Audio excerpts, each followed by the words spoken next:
Hello guys, this is Jason TV at nandito tayo para sa isang opinion video, no? Na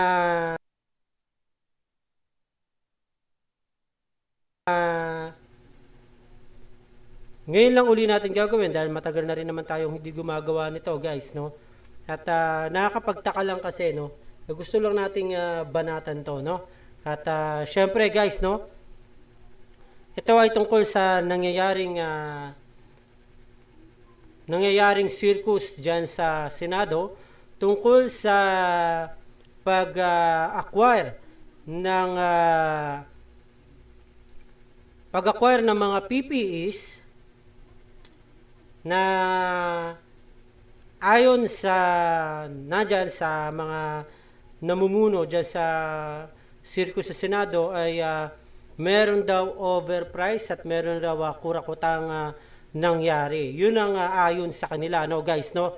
Pero ang nakakapagtaka dito, no guys, merong mga bagay na hindi nila pinapakita sa mga tao, guys, ha? Hindi rin ito pinapalabas sa media, guys, ha? At syempre, humahatol ngayon yung ibang naluloko dun sa binabandera lang ng media na piki-piki statement, no? Yung negative statement. Pero eto ayaw nilang ipakita. Ito napansin ko lang eh. Ayaw nilang ipakita ito sa media at ayaw nilang ipakita ng mga senador o ayaw nitong pakinggan ng mga senador. Kasi ganito, no guys, no?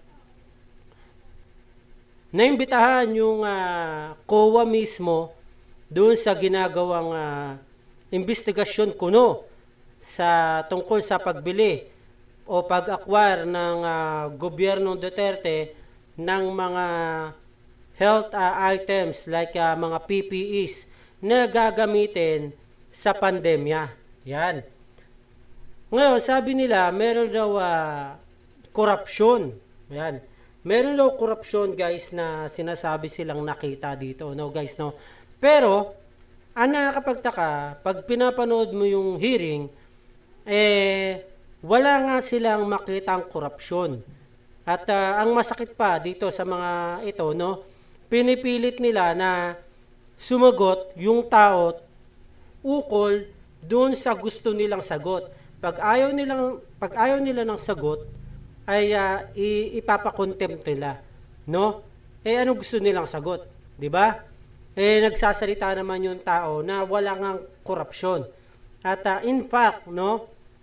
Ito, ewan ko kung napanood nyo sa TV to, pero nakakapagtaka lang dahil ako, tinitingnan ko naman yung mga nanonood naman ako ng balitaan at nakikita ko kung sino yung nagbabalita ng totoo, pati sa mga post, ha? Magtataka ka dun sa mga kilalang mga political media, yung mga nagpapagamit sa politiko, no? Magtataka ka, bakit ito ayaw ipakita sa media? Kasi doon mismo sa Senate hearing, nagsalita mismo ang COA, ayan, hindi pa pala ata ako na, ayan, nagsalita ang COA mismo, COA mismo, nagsalita, tinanong nila, nagsalita na wala pong nakitang anomalya sa pagbili ng mga PPEs. Ang COA mismo, yung chairman ng COA. Sinabi yan mismo sa Senate hearing at walang overpricing na nangyari, no? Ngayon, nagtataka ka, bakit ang binabandera ng mga politikong sirkero kesyo may anomalya. Ibig sabihin, hindi sila naniniwala sa sinasabi ng COA. At magtataka ka kung bakit ang mga bayarang media, no, yung mga nagpapagamit para sa mga black propaganda, hindi ito pinapakita. Ang lagi nilang pinapakita yung banat ni Duterte kay Gordon, no? Nakakapagtaka naman, no, 'di ba? So ito, makikita natin, meron tong masasabi natin na parang sabwatan na nangyayari para dumihan yung gobyernong nagtatrabaho. Ito para sa aking opinion lang to guys ha. Kasi guys, maliwanag yung sinabi ng COA guys ha. Walang overprice, walang anomalya, walang korupsyon sa nangyaring pagbili ng mga PPEs. Pero, ang ginagawa ng Senate hearing, hindi ito binabandera sa kanilang Senate hearing bagkus nagagalit sila pag ayaw nila ng sagot, no? Gusto nila yung sagot nila mismo ang isasagot nung tinatanong nila. At magtataka ka rin na bukod sa magagalit sila, no guys, no, magagalit sila, bukod diyan ay yung mga media na nagpapagamit sa kanila ay hindi rin ito binabandera at hindi rin to binabalita sa kanilang mainstream media. Doon ka magtataka dito. So parang nagkakabuo ko tuloy ng isipin na parang ito ay talagang politically motivated, no? Na sinasadya para hindi maiatid sa mga tao yung tunay na nangyayari sa Senate hearing. Kasi ang gusto nga nilang palabasin, merong anomalya sa pagbili ng PPEs at merong overprice na nangyari.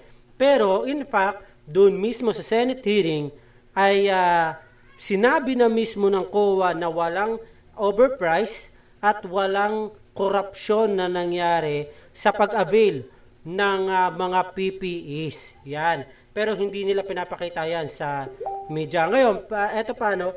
Para malinaw, no, guys, no? Para malinaw, masabi ko lang to, no? Panoorin natin ito. Ayan, ha? Kasi mismong DTI na mismo ang nagsabi. Mismong DTI na mismo ang nagsabi na mas mura pa kaysa sa world market ang price ng mga PPEs na inacquire ng gobyernong Duterte kumpara sa ibang mga bansa. So mas mura pa nga mas mura. Pero etong mga balitang to wala, absent to sa mga medyang nagpapagamit sa mga political call. Yan, ha? So eto pakinggan natin bakit wala to sa media, no? Bakit wala to sa media? Yung sinabi ng DTI na mas mura pa ang presyo ng Parmalee kaysa sa world market prices. Bakit wala sa media ang pag-amin mismo ng COA na walang nangyaring overpricing o korupsyon sa pagbili ng mga PPEs? Ha? Kayo na makakasagot niyan, guys, ha? Kasi they are trying to manipulate the mind of our people. Na pag ikaw ay hindi ka na nagre-research at nguya ka lang ng nguya ng pinapakita ng mga kakampi nilang media, mag-i-start na ma-indoctrinate ka ng mali nilang pinapakita na pinapakain sa mga utak nyo. Kaya kailangan, no, sa mga ganito ay maging mapanuri kayo. Meron naman tayong social media. Kaya nga nasabi ko guys na kung wala sigurong social media, lahat tayo ay zombie pa rin, sunod-sunuran. Thank you, Chairman. This is now second on this matter. Last Wednesday, we had our first hearing, and during that hearing, I asked several questions to seek clarification on several issues. And I have found out, or rather clarified, Ayan guys, ayan four sasabihin issues. dito yung mga sagot One ng COA mismo. is that there were no overprice that were done on the purchase of masks. Walang overprice, And guys, ha? this was according to the testimony of no less than Chairman Mike Aguinaldo himself that the Yan. report of the COA did not even mention any overpricing of the mask. See, guys? And this statement was created by his subordinate. I forgot the guys. name. It was a female staff. But Bakit anyway, wala it was sa media yan, clearly guys? established Diyan ka magtataka that the no? masks Bakit were not wala overpriced. sa media yan? Bakit hindi Number yan two, binabalita na mismong the COA procurement mismo chairman process was ang legal nagsabi na wala and even went overprice na over and nangyari. above what was required under the Bayanihan Act. It was also established during that hearing or clarified during that hearing that the procurement of the mask using the Bayanihan 1 Act was exempted from 184. So therefore, the negotiated procurement under emergency cases was purely legal Tingnan mo, on that legal. matter. Number 3, Wala sa media yan, guys. there are no ghost deliveries. Walang ghost deliveries. Goods were delivered and payment was made after the delivery. The 7 Yan, guys. Diyan kayo magtataka. Di ba? Bakit ito wala sa media? Ito naman, lumabas naman na to sa Senate hearing rin eh. Di ba? Katulad yung pagsasalita ng chairman ng COA na nagsasabi na wala silang nakitang any corruption at overprice doon sa inacquire ng gobyernong Duterte na PPEs. Pero eto, absent to sa media, wala. Puro paninira ang pinapakita at pinapalabas ng media, guys. Ha? At yun ang masasabi natin na they are trying to manipulate our mind with their dirty tactics, no? Basura ang iniipon sa ating utak, pinapakain sa ating utak. Ngayon, kaya kailangan na maging matalino kayo, guys. Nandito yung mga full video sa YouTube na pinopost, no? Kasi ang gantong galawan, ginawa na nila to noong panahon ni Marcos. Ha? Controlling the mind using the media. Yan, diretso tayo, guys. several resource persons testified that there were certificate of inspections, there were inspectors from the different agencies who inspected the goods. And number 4, the local manufacturers were not boxed out of the procurement of the face mask. Yan, isa pa yan, no? Guys, ang binabandera ng media ay binaliwala raw ng gobyerno yung mga local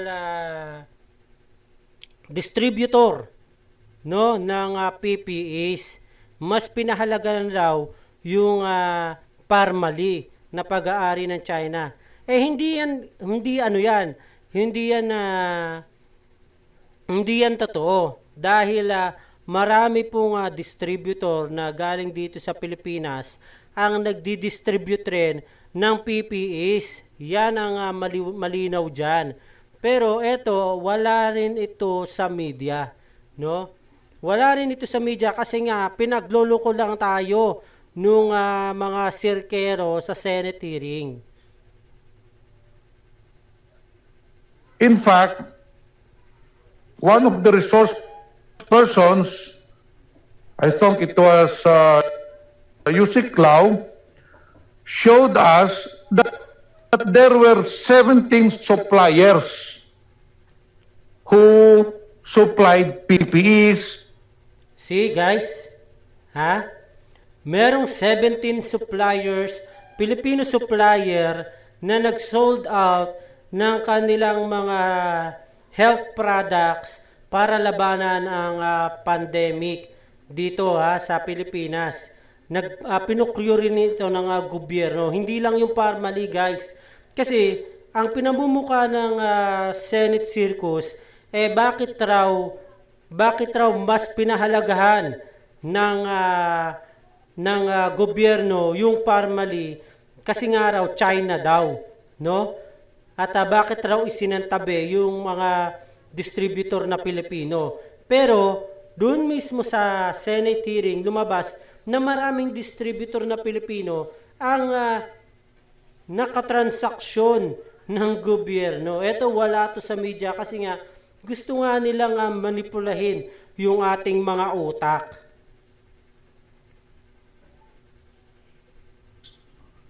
And there were 8 suppliers who supplied face masks, contrary to the perception that Pharmally cornered or got the bulk of the See? 42 billion pesos. Now, Contrary. I'll now go to the questioning. Ayan. Guys, pakinggan nyo guys. Do we have a representative from DTI? Ayan guys eto, i-skip ko na, no?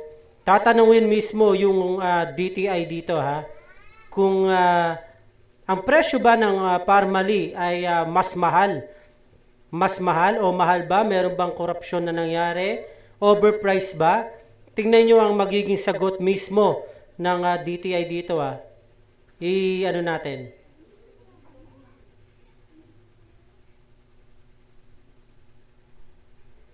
Prices of masks in January because of the Taal explosion, sir.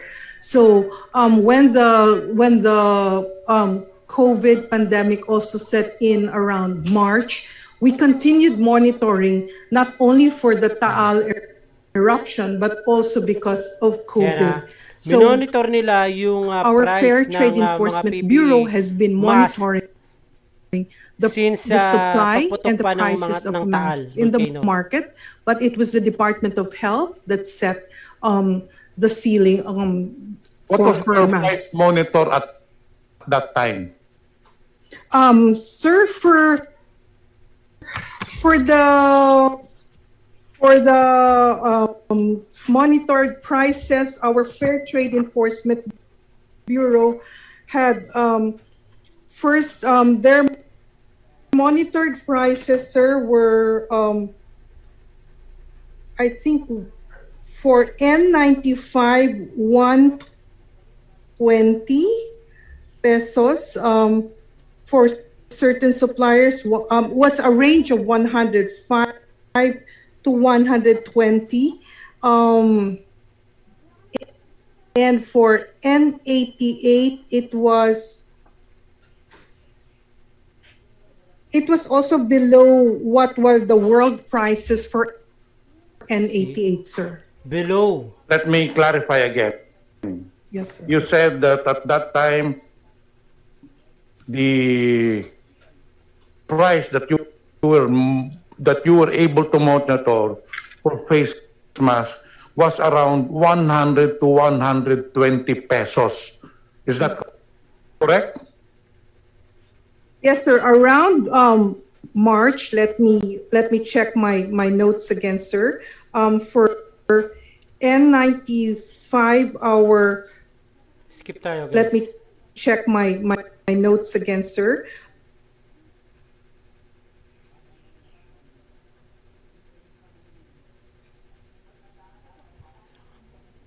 Ayan. Ayan guys, diba? Yung mga ganitong balitaan, wala to sa media. Ito, malinaw to sinabi mismo ng DTI to Below the price, the monitored price of DTI. Hindi po ba, ASEC? Kasi yung price monitor ninyo is 100 to 105, even 120 pesos. So could you say that the price of Pharmally when they supplied it at 27 pesos was reasonable enough? That's only 1/3 or less than 1/3 of the price that you yung price monitor na ginawa ng DTI, hindi po ba? Your Honor, I was referring to N95, but if the masks were N88, it would be lower, but based on our monitoring reports and the study conducted by the Consumer Policy and Advocacy Bureau of the DTI Consumer Protection Group, the prices that have been monitored, the monitored prices and the suggested retail price set by DOH are lower than the market price. See? And even world market Lower. prices, Your Honor. Ayun, no? Even world Anyway, I market, think- ulitin natin guys ha. Thank you. But Even world market. Your Honor, I was referring to N95, but if the masks were N88, it would be lower.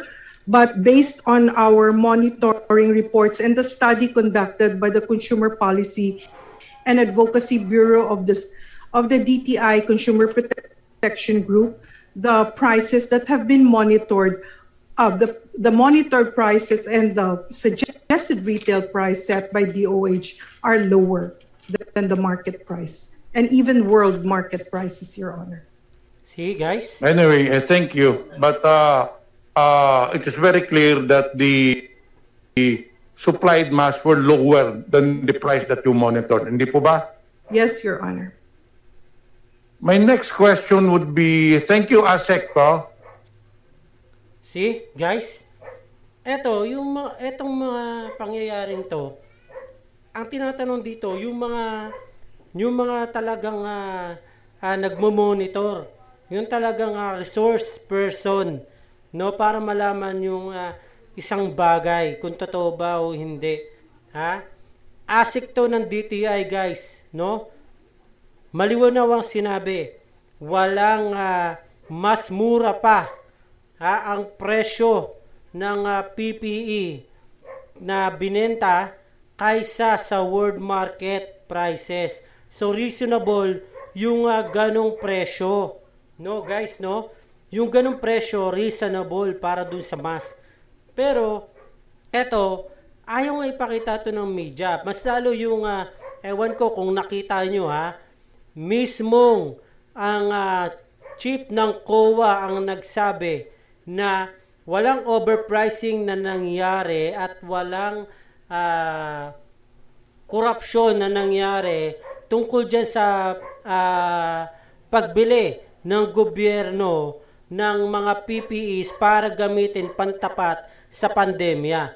Kaya nalalaman natin na ito ay isang Senate circus lang. Mga gusto lang magkaroon ng ng pansin kasi nga malapit ng maghalalan. Ngayon, kalayaan naman nila yan, no guys, no? Kalayaan nilang mag-imbestiga. Pero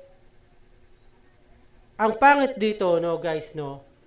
Kailangan marunong kang makinig at marunong kang mag-search. No, kasi hindi kumpleto yung pinapakita nila sa kanilang mga post at hindi rin kumpleto yung pinapalabas nila sa mga media. At mas lalo na yung media ay nakatutok kung paano gigibain ang Duterte admin. Kaya magtataka ka, wala ito sa balitaan ng media. Kahit yung sinabi ng COA na walang overprice, walang korupsyon na nangyari, ay wala nga ito. Hindi ito binabandera sa mga medyang nagpapagamit sa mga black propaganda. No? Kaya kailangan, kung karapatan nilang maghanap ng butas, no? Kung karapatan nilang gumawa ng kwento, karapatan din naman nating malaman yung totoong nangyayari doon sa mga palabas nila. No? Huwag tayo kaagad kagat ng kagat sa mga black propaganda ng media at ng kalaban ng gobyerno.